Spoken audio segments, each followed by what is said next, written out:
जो दिन भर आपको ऊर्जावान रखने वाली है। You are the artist of your own life, don't hand the paint brush to anyone else. हम में से ना बहुत सारे लोग, पहले इसका ही मीनिंग समझा देता हूं, मतलब आप खुद के कलाकार, जीवन के खुद हैं। आप अपने कैनवास पर अपने रंग भरने की आजादी रखते हैं। अपना पेंट ब्रश जिससे आपको रंग करना है वो किसी और को अपने हाथ में मत दीजिए। आप अपना पेंटर अपने आप बने और अपने कैनवास पे अपने रंग भरें। क्यों, क्या है इसका मीनिंग, मैं आपको बताता हूं साथियों। ऐसे बहुत से उदाहरण होते हैं और अगर आप भी एग्री करें तो जरूर बताइएगा। आपकी क्लास में बचपन में आप 10th तक का एक बार थोड़ा दिमाग लगाइए, याद करिए। बहुत ही जबरदस्त बात याद दिलाता हूं। 10th में, 12th में आप जब छुटपन में होते हैं, जब समाज की इतनी ज्यादा समझ नहीं होती है, उस समय की याददाश्त दिलाता हूं मैं आपको। आपकी क्लास में एक ना एक टॉपर, या तो आप खुद होते होंगे या कोई और टॉपर होता होगा, है ना। क्लास के टॉपर की हर एक चीज कोई एक दो बच्चा नहीं, कम से कम 10-15 बच्चे एज इट इज कॉपी कर रहे होते हैं। अरे मैं नोट्स की बात नहीं कर रहा, उसकी हरकतों की बात कर रहा हूं। मैं आपको एक उदाहरण बताता हूं। हमारे क्लास में एक लड़का हुआ करता था, मतलब जिस क्लास में हम थे उसके साथ मेरी स्कूल में एक लड़का था और वो हमसे सीनियर हुआ करता था। उसको कभी चोट लगने से उसके हाथ में हल्का सा फ्रैक्चर आ गया। अब वो फ्रैक्चर आ गया तो उस फ्रैक्चर को, मतलब कभी बचपन में रहा हो गया, तो फ्रैक्चर की वजह से वो अपने हाथ को सीधा नहीं रख पाता था, और सीधा नहीं रख पाता था तो हल्का सा वो टिल्ट करके हाथ चलता था। यानी कि कुछ इस प्रकार से, शायद मैं आपको विजिबल हूं, कुछ इस प्रकार से टिल्ट करके चलता था। जब वो टिल्ट करके हाथ चलता था, हल्का सा मोड़ के चलता था, बहुत सारे लोगों को नहीं पता था कि इन भाई साहब के हाथ में चोट है।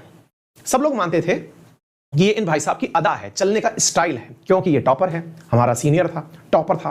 तो ऐसी स्थिति में उस क्लास में लगभग बहुत सारे, मतलब मैं नाम गिना नहीं सकता, इतने लोगों ने ये एक स्टाइल बना ली, हाथ को यूं करके चलना। अब ये एक स्टाइल हो गया। अब किसी को पता नहीं है कि ये सिग्नेचर स्टाइल क्यों है। सब लोग बातचीत क्यों कर रहे हैं कि ऐसा होना चाहिए, ऐसा होना, ये हाथ हिल ही नहीं रहा है, सब लोग इसी अंदाज में हाथ लिए हुए हैं, बस ऐसा होना चाहिए, वैसा होना चाहिए, क्यों करना चाहिए। लेकिन जैसे जैसे इस चीज के ऊपर से राज उठने लगा, पता चलने लगा कि अरे भाई ये हाथ सीधा ही नहीं कर सकता है, तो लोगों को बहुत दिनों बाद ये समझ में आया, जब वो क्लास क्रॉस कर गए थे। सीधा सा मीनिंग आपने भी अपनी लाइफ में बहुत बार देखा होगा।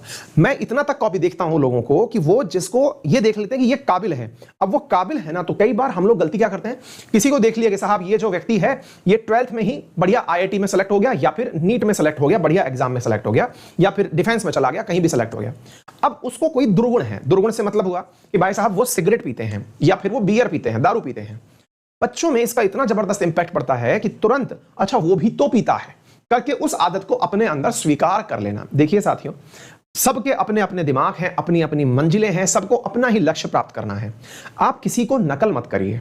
नकल करने में भी अकल की आवश्यकता होती है। अगर नकल करना भी है तो उसके अंदर जो अच्छाई है कि वो किसी चीज को कितना कंसंट्रेशन से पढ़ रहा है, वो कितना लक्ष्य के प्रति समर्पित है, उसने कितने प्रकार की ऑड सिचुएशन से लड़ाई करके पढ़ाई प्राप्त की है, उन चीजों को नकल करिए अगर नकल करना ही है। लेकिन किसी को as it is copy paste कर लेना, जिसकी वजह से आपका जीवन भी संकट में पड़ जाएगा, आपका वो तरीका नहीं होगा, आपको उस नाम से पहचाना नहीं जाएगा। बहुत सारे लोग आपको एज इट इज कॉपी करेंगे, लेकिन उसका कोई मीनिंग नहीं रहेगा, क्योंकि ओरिजिनल हमेशा आगे रहेगा।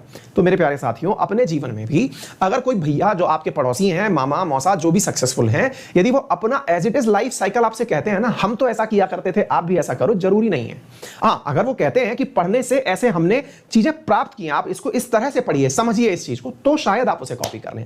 तो प्लीज इसको लेकर थोड़े से सकारात्मक रहें। किसी को as it is copy paste मारने की आवश्यकता नहीं होती है, चाहे कोई भी हो।